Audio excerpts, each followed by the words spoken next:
अगर मैं आपसे ये बोलूं कि दो म्यूचुअल फंड्स हैं, एक में पिछले 5 साल में आपको 18% से ग्रोथ करके दी है और एक ने आपको पिछले 5 साल में एनुअली 15% की ग्रोथ करके दी है, तो आप कौन सा म्यूचुअल फंड सिलेक्ट करेंगे?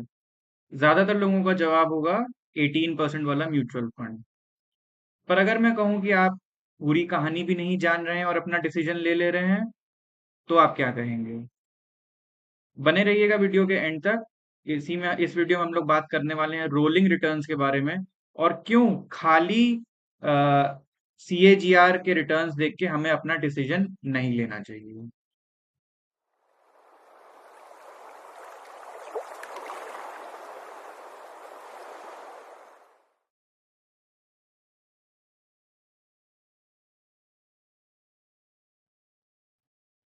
चलिए, तो फिर आज हम लोग बात करने वाले हैं एक डिफरेंट टॉपिक पे जिसे कहते हैं रोलिंग रिटर्न्स।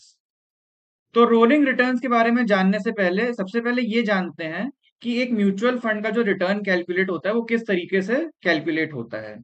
आपको मैं ऑलरेडी सीएजीआर के कॉन्सेप्ट के बारे में बता चुका हूं, जो कि होता है कंपाउंडेड एनुअल ग्रोथ रेट।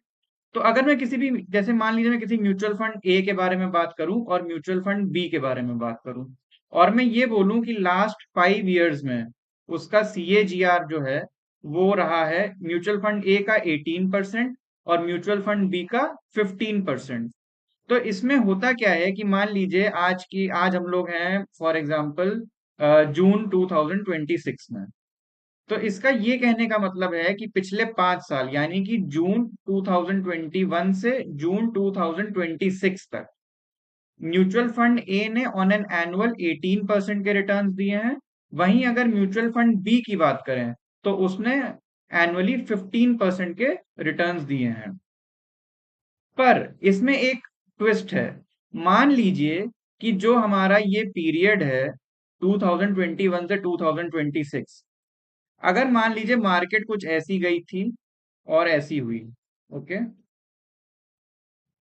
तो अगर मान लीजिए यहां मार्केट जून 2021 में यहां थी और जून 2026 में यहां है, तो हमने यहाँ पे जो अपना रेफरेंस पीरियड लिया है वो ठीक मार्केट क्रैश के बाद वाला लिया है। तो ये जो रिटर्न्स हैं हमें ऑफ कोर्स हायर दिखेंगे। वही मान लीजिए कि कोई ऐसा सिनारियो होता कि जहां पे हमारा पीरियड यहां से स्टार्ट होता और अब हम यहाँ पे खड़े हैं। मान लीजिए कि ये जून 2021 होता और ये जून 2026 है। तो यहाँ पे आपको क्या दिख रहा है कि क्योंकि ये मार्केट के पीक पे हम खड़े हैं, तो मार्केट के पीक से जब हम यहां तक आ रहे हैं तो हमारे जो रिटर्न्स हैं वो कंपैरेटिवली लेस होंगे कंपेयर टू कि जब हमने इसको उसके बिल्कुल क्रैश के बाद देखा। तो ये हमारा डिपेंड करता है। मान लीजिए जून 2021 ना होके मान लीजिए जून 2020 होता फॉर एग्जांपल, ओके।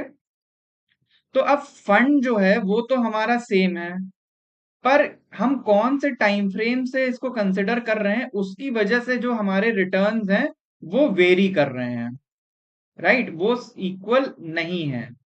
तो इसीलिए खाली प्लेन सीएजीआर को देखने से एक म्यूचुअल फंड की कंप्लीट पिक्चर हमें नहीं मिलती है।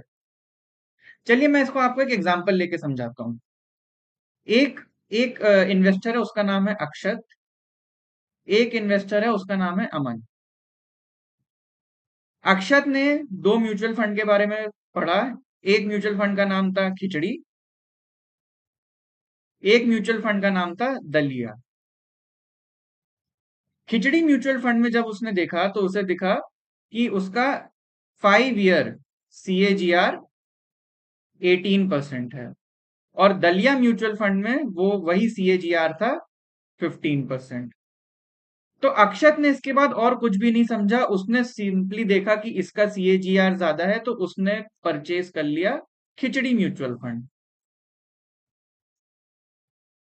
अब अमन ने भी यही सेम चीज देखी कि खिचड़ी म्यूचुअल फंड है, उसके 18% एनुअल रिटर्न है लास्ट 5 इयर्स के। दलिया म्यूचुअल फंड के 15% रिटर्न है लास्ट 5% सीएजीआर पे। पर अमन यहीं तक नहीं रुका। अमन ने इसके बाद देखा कि इन दोनों म्यूचुअल फंड के रोलिंग रिटर्न्स क्या थे। रोलिंग रिटर्न्स उसने देखे 3 ईयर के रोलिंग रिटर्न्स। 3 ईयर के रोलिंग रिटर्न्स में उसने ये पाया कि कभी तो खिचड़ी फंड का 35% रिटर्न आ रहा है, कभी -2% आ रहा है, कभी 10% आ रहा है, और सिमिलरली और कुछ उसको फिगर्स मिली। पर दलिया म्यूचुअल फंड में उसने देखा कि ऑलमोस्ट हर टाइम उसको मिला कि जो रिटर्न फंड दे रहा है वो 13 से 16% की रेंज में ही खाली वेरी कर रहा है। तो इससे अमन को क्या समझ में आया कि खिचड़ी म्यूचुअल फंड में ये इशू है कि उसके रिटर्न्स जो हैं बहुत ही ज्यादा वेरी कर रहे हैं। कभी पॉजिटिव हैं, कभी बहुत नेगेटिव चले जा रहे हैं, कभी एवरेज हैं। पर जो दलिया म्यूचुअल फंड है उसके रिटर्न्स बहुत ही स्टेबल हैं, बहुत ही कंसिस्टेंट हैं। उसको जो सीएजीआर उसको 5 ईयर पे दिख रहा है, जो 3 ईयर रोलिंग रिटर्न्स है वो भी लगभग उसी के आसपास ही हैं। तो अमन ने बोला कि मैं जो हूं लूंगा दलिया म्यूचुअल फंड। तो अब इसके बारे में अब बात करते हैं कि ये रोलिंग रिटर्न क्या होता है। रोलिंग रिटर्न, अब बात करते हैं इसके बारे में। हाँ, देखिए, मान लीजिए 2016 से लेके 2026 का पीरियड है। ओके, सीएजीआर में क्या होगा कि हम यहाँ पे देखेंगे कि 2016 में क्या प्राइस थी, मान लीजिए 100 रुपए, और 2026 में क्या प्राइस हुई, मान लीजिए 200 रुपए। तो वो सिंपली ये बताएगा कि ये 100 से लेके 200 हो गया, और वो उसके बेसिस पे आपको एक सीएजीआर की वैल्यू प्रोवाइड कर देगा। ठीक। पर इसमें जो है वो ये नहीं, इस चीज को नहीं दर्शा पाएगा कि बीच में इसकी वैल्यूज किस तरीके से वेरी करी थी। एक हो सकता है कि एक वैल्यू जा रही हो, मान लीजिए 125, 97, और 138, फिर 175 और 200। एक में हो सकता है कि वैल्यूज कुछ ऐसी जा रही हो, 120, 135, 160, 185 और 200। तो अब आप इसमें ये देखिए कि स्मूथिंग देखिए कितनी है। जो ऊपर वाला जो वैल्यूज हैं वो कितनी स्मूथली, आपको जो इक्विटी कर्व है वो काफी सिंपली स्ट्रेट सा दिख रहा है। बट जो ये नीचे वाला म्यूचुअल फंड है उसका आपको जो इक्विटी कर्व है वो काफी जिगजैगी सा दिख रहा है। तो रोलिंग रिटर्न्स में क्या किया जाता है कि सबसे पहले हम 2016 से 2021 का पीरियड, 5 ईयर का रोलिंग पीरियड लेंगे। अब उसमें यहां पे मैं कैलकुलेट करूंगा कि रिटर्न्स क्या आए। फिर मैं अगला 5 ईयर पीरियड लूंगा 2017 से 2022, फिर 2018 से 2023, ऐसे ऐसे करते करते मैं आ जाऊंगा 2021 से 2026 तक। और फिर मेरे पास ये जो 10 वैल्यूज आई मैं इनका एवरेज निकाल लूंगा। तो इससे मुझे मिलेगा 5 ईयर एवरेज रोलिंग रिटर्न अपने पर्टिकुलर म्यूचुअल फंड के लिए। और जिस म्यूचुअल फंड में आपको दिख रहा हो कि जो 5 ईयर का आपका एवरेज रोलिंग रिटर्न है वो फेयरली आपको इवन दिख रहा है, कंसिस्टेंट दिख रहा है, तो वो म्यूचुअल फंड लेना ज्यादा सही है। ना कि आप एक ऐसा म्यूचुअल फंड ले जिसमें जो है ये जो 5 ईयर के रिटर्न्स आ रहे हैं वो बहुत ही मतलब हैप्पैज़र्ड से आ रहे हैं। ये भी हो सकता है कि उस फंड में सिर्फ एक पर्टिकुलर साल में कोई बहुत अच्छे रिटर्न्स आए जिसकी वजह से उसका सीएजीआर आपको बढ़ा हुआ दिख रहा है। लेकिन ओवर द लॉन्ग रन ये म्यूचुअल फंड एक तो परफॉर्म नहीं कर पाएगा, दूसरा आपकी साइकोलॉजी को हिट करेगा क्योंकि इसके रिटर्न्स बहुत ही अनइवन से रहेंगे। तो रोलिंग रिटर्न्स का कॉन्सेप्ट हमने समझ लिया। अब समझ लेते हैं कि रोलिंग रिटर्न्स यूज करने से हमें फायदा क्या है। सबसे पहला फायदा तो ये है कि कंसिस्टेंसी। ये हमें किसी भी म्यूचुअल फंड की कंसिस्टेंसी को इवैल्यूएट करने का मौका देता है। हम दो म्यूचुअल फंड्स में ये डिसाइड कर सकते हैं कि ये म्यूचुअल फंड ज्यादा कंसिस्टेंट है या ये म्यूचुअल फंड ज्यादा मतलब लक पे खेल रहा है, या फिर एक पर्टिकुलर पीरियड में उसका बहुत अच्छा परफॉर्मेंस है और बाकी पीरियड्स में उसके परफॉर्मेंस उतने अच्छे नहीं है।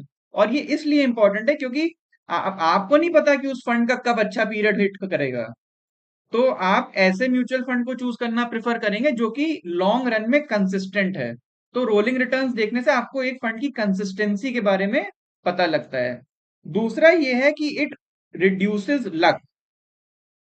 अगर आपने खिचड़ी म्यूचुअल फंड में तब इन्वेस्ट करा होता जब मार्केट क्रैश करी थी, तब तो आपको बहुत अच्छे रिटर्न्स मिलते। पर अगर आपने खिचड़ी फंड में तब इन्वेस्ट करा होता जब मार्केट अपनी पीक में है, तो फिर आपको उस तरीके का बेनिफिट ना होता। वहीं जब आप एक अच्छे रोलिंग रिटर्न वाले म्यूचुअल फंड को लेते हैं, तो आप किस टाइम पे इन्वेस्ट कर रहे हैं, इस ये बहुत ज्यादा मैटर नहीं करेगा। Regardless, in the long run आपको ऑन एन एवरेज उसी तरीके के रिटर्न्स देखने को मिलेंगे। तो चलिए इस वीडियो को यहीं पे एंड करते हैं। आप मुझे कमेंट सेक्शन में ये जरूर बताइएगा कि आपके हिसाब से क्या ज्यादा इंपॉर्टेंट है, सीएजीआर या फिर रोलिंग रिटर्न्स। अगर आपको वीडियो अच्छा लगा हो तो please like share and subscribe. अगर आप चाहते हैं कि हम किसी पर्टिकुलर टॉपिक पे वीडियो बनाएं आपके लिए, तो प्लीज कमेंट सेक्शन में जरूर मेंशन करिए। हम लोग पूरी कोशिश करेंगे उस पर वीडियो लाने की। Until next time, take care.